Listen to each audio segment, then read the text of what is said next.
Hey, Chris, thanks for joining us today. As we're getting started, give us a little background on yourself. Yeah, thanks, Brian. Well, Chris Freeman, and I've been in tech sales and sales management for 27 years, and my time's been pretty much split, almost half and half now, between carrying a bag and doing the management thing. Right now, I work as a sales leader at NetScout. They do IT network monitoring and visibility. And I'm excited to talk with you today because I've always been just a big believer that you always need to be continuing your education in your craft. And I think for what we do as sellers, you can never stop learning and improving. And in fact, I started a podcast a year ago, partly as a way for me to pull together some of my own learnings and just get a little bit more organized because I was consuming so much from guys like yourself. I was like, God, I feel like I have so many great ideas. And I'm always trying to get organized around my own sales team. I ended up just turning some of those into podcast episodes. So, Well, it's helpful to talk to other people about sales. And I think a lot of people, we think about it all day, we worry about deals. But if we don't talk about it and get someone else's feedback or someone else have us look at it differently, we tend to miss a lot of things. oh, so true. So Yeah. true. Well, what was your sales journey like?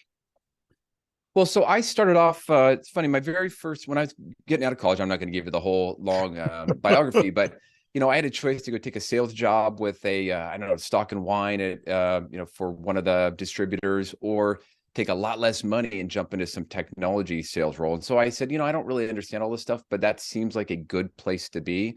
And I never looked back, and Yeah. I've learned a ton over the years, but it's always been, I started off inside sales, business development, and jumped into field sales, and never looked back, and always within kind of the networking infrastructure, networking security. So very complex selling type of environments that, it's sometimes you've got to put a lot of time and effort to develop an account and develop a plan before you actually see any of those results. And in my early career, that was a little bit tough to wrap my head around because I came from, my very first job was selling knives, going into homes, and you do the pitch, you make the sale, you walk out, get a commission check. Not quite the same. So, And how was the learning curve on that? Because that's pretty deep technically, right? A lot of acronyms, a lot of different products. You got security, you got hardware, you got software. yeah, it's interesting because I think early on in my career, I was really insecure about the idea that I didn't know enough. And I felt like I needed to go learn all the technology, read all these, back then it was magazines, Network World, whatever, to really be effective. And one of the best things that ever happened to me in one of my sales roles, it was with this company for about 9.5 years, my systems engineer left. And I didn't realize how much I relied on him. I had to learn to say, okay, how do I take some of the complex technology stuff, be able to run with some of the conversation, but take it up another level Yeah. and run independently. And once I sort of got comfortable with that, man, my numbers and my performance, I mean, I'm still doing well, had a great team, but my confidence and my performance went way up after that. That's interesting because I felt that as well, because there was a lot of times where we shared systems engineers or sales, whatever they called them. And instead of waiting till I had availability, I just went out on my own. And what was crazy is it gave a lot of great reasons to have follow-up meetings. Yeah. And it forced me to both learn more and talk at a different level. Yeah. Well, that's such a great point because I see sometimes team members of mine over the years struggle with getting, those additional touches. And so they want to bring in all the big hitters for that All at one once, meeting. the school bus, right? Yeah. And then when we start doing our reviews and I'm doing my manager thing and start inspecting and asking them all these questions, and the answers I don't know, because they only had one meeting, they couldn't get all the information. And the value of being able to go in, have a discussion, say, oh, you know what, let me go book a meeting from a meeting, bring in my specialist, bring in that other specialist. You can continue to gather data all along the way, versus, trying to get it all done in one meeting with, all the smart people that tend to want to step on each other anyways. Yeah, they all have their own agenda. They feel helpless not talking, so they feel Yeah. obligated to talk. And it's much different than selling knives because you can't have 5 meetings to sell a set of knives. It's not economically viable. Right. But if you're Totally. doing an enterprise deal, it's a good thing. Yeah. Yeah, absolutely. And what were some of the epiphanies that you had along the way that took your game to the next level? It's a really good question. I started putting in more of a, I know you talk a lot about having your own sales process, and I was digesting lots of books, and back then there wasn't podcasts, but I had all the tapes and listening to all the sales content that was out there. And, I ended up developing my own sales process. And part of it was I got lucky with one manager. So I'll tell a quick story. So in my very first field sales job, I was having a year where I was coming up short. I mean, I was way behind for the year. I felt like I had a plan because I don't know if you'd ever heard of Fred Meyer's, but I had a big deal that I was working on with this grocery store chain. And I felt like I had a path to plan for the year. Now, I wasn't doing a great job communicating it to my manager, so he didn't trust me.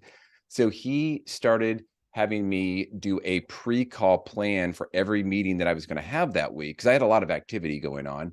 And he wanted me to map out the pre-call plan for each of those meetings, put that in a report for the week. And then after each meeting, summarize what happened, what was the outcome, and so on. And so I was young, enthusiastically, I just went and did it. And eventually he's like, all right, you're good. He stopped having me do it, or at least stopped reporting on it, but I kept doing it.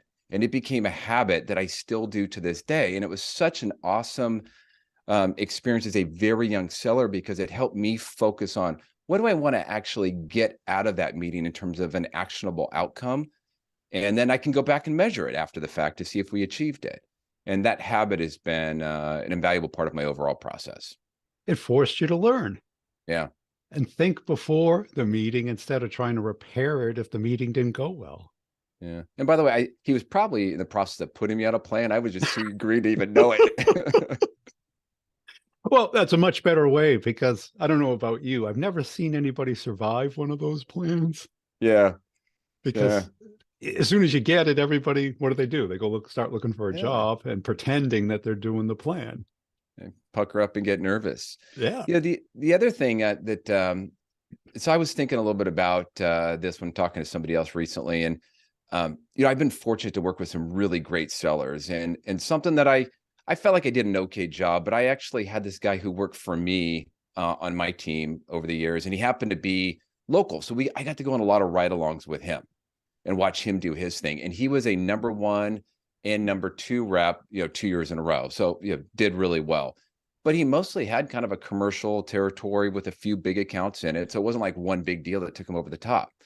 So the thing that he did that always really impressed me was he was very rigid. In fact, his friends, would consider him a very inflexible person, but this worked well for his process because he would go into a sales call every single time.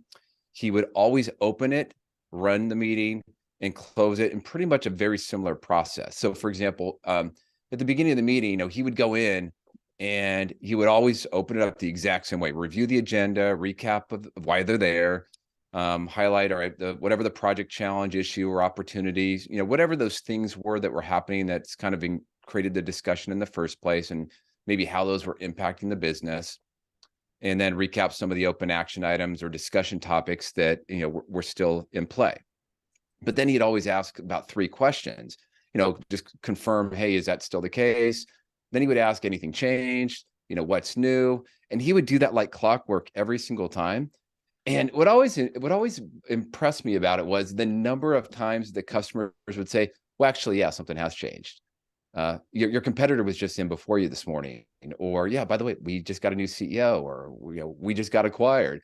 Versus I've been on lots of ride-alongs where we don't do that, and the AM then hands it to the SC. They start doing their presentation. We get about halfway to the meeting and realize, the whole landscape has changed, and we just lost half of our sales call time. So I didn't start off doing a great job at that. I just, I had an agenda, but I kind of working with him, I really appreciated the consistency and the recap. The other thing that was really impressive was the customer just came from their fourth meeting of the day. So while as a rep, he spent all week, all month prepared for this big meeting, the customer is still thinking about the last meeting. So it gave them a chance to catch up. Well, that's a good question. But I think a lot of us don't ask it because we don't want to hear the answer. Yeah. Yeah. Because, oh, things have changed. That means the deal's different now, right? Yeah. Because we get happy years when we go in there. We want it to just go our way. Yeah. Yeah. Yeah. It's, you're going to find out one way or another. You know, how complex were your deals? Were they big, large deals that were highly competitive with lots of decision makers? Yeah. Yeah. They were complex from a technology perspective, integrating with lots of other technology. Over time, it seemed like more and more decision makers have creeped into the process. Yeah. And we saw a lot of that during the pandemic, where just out of necessity, out of an emergency, customers started putting in more layers of decision making. Yeah. In fact, we had one customer in California. I think it was it might have been the CFO, but he basically put in this executive layer committee that had to approve everything. And so it would go to that committee, and it created a lot more work and delay to things. And they definitely reduced their spending because it was just such a pain in the butt to deal with. Get anything done. Yeah. But guess what? Didn't go away. That's now the process. And so it makes it a lot harder, I think, for the sales teams to, you've got to go touch more people. You may not get to all of them, but if you can't, how do you create maybe a more higher quality proposal that can speak on your behalf when you're not there? So it's definitely a lot more players and people to touch in the process. And what would you say is your strongest sales characteristic? I'm organized. I like to keep it simple. Yeah. I'm a creative person, so sometimes that'll lead to starting to overcomplicate things, but I always try to bring it back and say, okay, how do we simplify it? What are we trying to do with each person? I'll sometimes go back to some of the basic stuff from a selling perspective. It's okay, this individual, what do they care about personally? What do they care about for the business? What are they thinking about? How can I turn that into some questions and maybe some observations, some discussion points? I just try to keep it real simple. And I find that continues to move the deal along, and then just forget about what didn't, we run into challenges all the time. And, one of my biggest strengths is I'm quick to dust it off and then move on to the next step, and not sit there and kind of go down a rat hole for 30 days about something that didn't go right with a deal or an account. Adjust and keep moving forward. Well, I really like that. What's that person thinking? That's empathy, right? Yeah. Because a lot of people hear empathy and they think, how are they feeling? Yeah, that's part of it. But what are they thinking is really what you want to know. How are they reacting to this? Totally. And I bet you do that in your forecast reviews with your reps, right? You're pretending to be the client. Yeah, I tried to. Absolutely. It's the best way, because that way it's value add instead of just analyzing their forecast. Is this Yeah. And, 80% or is it 90%? Yeah. yeah. Well, and I feel, the challenge, I think, for a lot of reps, especially in the complex sale process, is companies are giving, bigger quotas, expecting more and more from them. And they get so busy, I feel bad, because the biggest challenge for them sometimes is to step back, kind of raise above the process and just think about it a little bit. You get so busy just doing all this stuff that you don't have time to think about this stuff. And a lot of managers don't want their reps spending time thinking. I get that Yeah. feedback on my videos, and it's like, really? You really rather them not think? Yeah. That's crazy. Why'd you have people? Right. And I think what you say, back to basics, those are great things. And even your simple system of planning your call and then reviewing it afterwards. Yeah. That tight loop is a really easy way to learn fast. Yeah. The other thing that I've been thinking a lot about, that I was always really good at, and I didn't start off being good at this, but we had a trainer come in one time.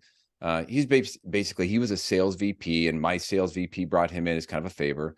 And it was not a big strategy sales discussion. It was meat and potatoes, kind of the meeting execution. But then he spent a lot of time on the meeting follow-up, and really kind of dug into the structure, how to do it. God, this is a long time ago.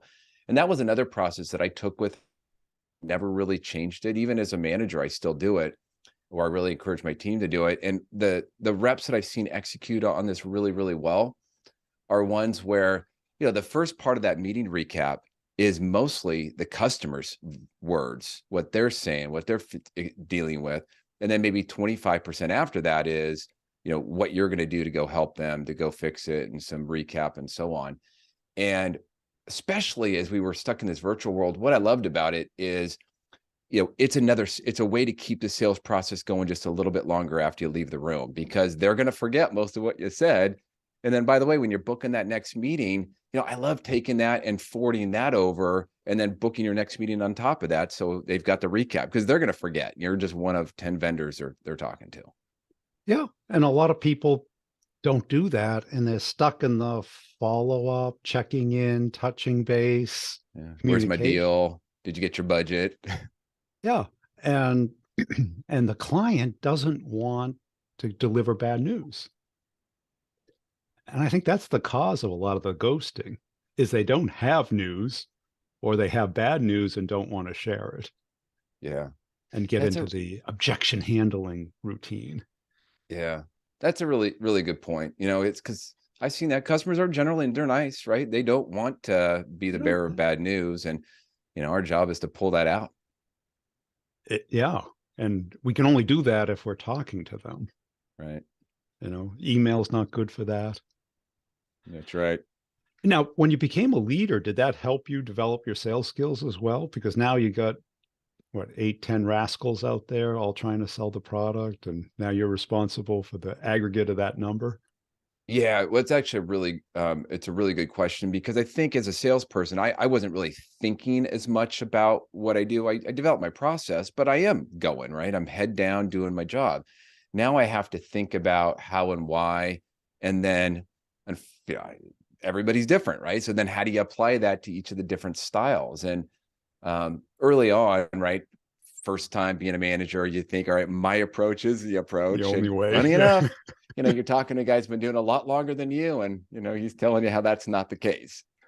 Yeah, so it definitely helped me refine the different components of selling, and kind of then gathering some of the examples of different best practices. And that's one of the things I do right now, is like every week when I have a team call, I'm always trying to pull out something I saw from another team member and highlight that great work as a best practice. Because the reality is, I can go tell them to go do it, or say, on a one-on-one to go do it. But if they're seeing other reps doing it, having success, getting meetings, getting in front of big clients, that's real.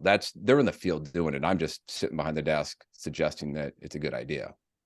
Yeah. And when you have 10 people, there's going to be a lot of skill development going on there. And hopefully they don't really have an incentive to share it. They've got their Right. own territory, their own goals. And the leader's job is to kind of cross-pollinate some of that stuff. Absolutely. Well, what do you think makes a great salesperson? Well, we touched on the habit of process. So I think that's a big component of it. I personally believe being ultra organized really has an impact on your ability to go fast. Yeah. And what I mean by that is, right, in order to have a process, right, being organized includes having maybe some templates of things that you do. Like I built up email templates that I use. I built up email responses. If you're getting some of the same questions from accounts, you can answer it, and then you can follow up with a template email, a white paper, a video, whatever. I have, account lists. I've always been very organized, and I've seen other reps do this, where they've got their account list listed out. In fact, I was just talking today about a guy, my younger days, I had all of these columns across the top for just different things that I felt was important. Other vendors that they use, maybe they're not competitors, but they could be ecosystem people I could network with. Or, eventually your company's going to acquire somebody. Well, now you have a product that you can sell in that category. So knowing what they have today allowed me to then quickly swizzle and run a campaign to go focus on that subset of customers. The whole marketing, right? I mean, there's so much effort that goes into email marketing, social marketing, prospecting calls. The biggest challenge that I've seen from reps is, all right, I'm going to prospect, and they sit down, spend an hour getting organized, looking up their contacts. No, man, you got to go. And that stuff needs to be segmented by title, by vertical. So I just think it's about being organized to let you go fast and quick and sell more. Yeah, because I think a lot of people look at organization as like, oh, I use a CRM. Well, good, but it's a lot more than that. When you interview reps, do you often find that they don't have any process, that it's kind of by gut feel or osmosis or see how it goes, reactive instead of proactive, a system of some kind? Well, I mean, I'm looking for reps that do have those processes and Yeah. systems. And, it's an 80-20 rule. I will give an example. I interviewed and hired a guy, this is up in Canada, about a different company about a couple years ago. And I was so excited because as we were going through the interviewing process, he showed me his customer list that he had been nurturing and building offline from the company for, 15, 18, 20 years. And his process is segmenting it. And I was like, you know what? This guy is ready to go hunt. And he jumped into the role, and his ramp up time was so much faster. And unfortunately, this company just had a big layoff and they let go an entire division. And so he ended up leaving, but he's going to be able to hop into his next role and ramp right up because he's already got that figured. He's not relying on the company's CRM. He's got his own CRM. Yeah, because the thing I see a lot is people, that their prospect list is the people that are willing to talk with them Yeah. instead of the people who are a good match for the people who are going to buy from you. Right. And the friendlies. The friendlies, yeah, because it's easy. They'll talk with you. Yeah. It's Well, scary. and those are, I mean, those are still good people sometimes to get information from. So Sure. definitely use them and figure out the people you do need to talk to and find out what you need to know about them to reach out to them. But yeah. And how do you stay organized? Do you have a particular system? Is it just, you know, paper? Is it Yeah. software? Is it just post-its, Yeah. calendar? I've always been a spreadsheet guy. Yeah. Over the last few years, I actually purchased my own CRM. And, I've been, because what I was worried about, and I had a big scare, right? I had all my contacts in my phone and I had all my LinkedIn connections. I don't know, within the same year, I got locked out of LinkedIn. I think I was doing something I wasn't supposed to. So I got blacklisted for a short period of time. And I had a problem with all my contacts in my phone. I was trying to transfer phones, an iPhone, and they all just kind of poof, they were gone. And man, I was freaking out. And so I ended up, you could go get your own CRM for free. And I ended up paying a little bit extra so I could put more tags in it so I could segment people out. And I've been jamming people in there now and just putting information in, cities they live in, companies. And, I do it for my work. I do it for my real estate stuff. I do it for my personal life because these are, if I'm going to a city, I'm looking up, hey, I'm going to have some downtime. Who could I maybe connect up with? Who could I network with? And I wish, back when I was younger, I had ACT. Yeah. Remember I ACT? remember ACT. Yeah. I wish I would have kept that going and just continued to manage my own CRM over time. And that was a little bit of a later lesson that I learned that I'm real passionate about right now. And because I tell people this all the time, because they got LinkedIn, which is good, and download your contacts once every 3 months or so that you have them and try and behave on there. But still, I've gotten kicked off too for a day or two. Not sure why. Yeah. But you're right, because you can get a CRM free or 10 or 12 bucks a month and you own it, Right. because it's not just, someone's control, but if you get laid off or something, they cut you off from the CRM the first thing. Yep. And I used to, Yeah. download the Salesforce stuff all the time. You can do that. Anyone can do that Yeah. No, that's a great point. because, you're going to switch and you don't have any control over it otherwise. And you're the one putting it in there. Yeah. Well, and especially, if you're working in a complex sales environment, it takes time. Your relationships matter. And so, Yeah. and if you're covering a big account base, you can't, how do you remember everything? No, you can't remember. You No, got to have it. And it's not going to be in your Salesforce. no, no.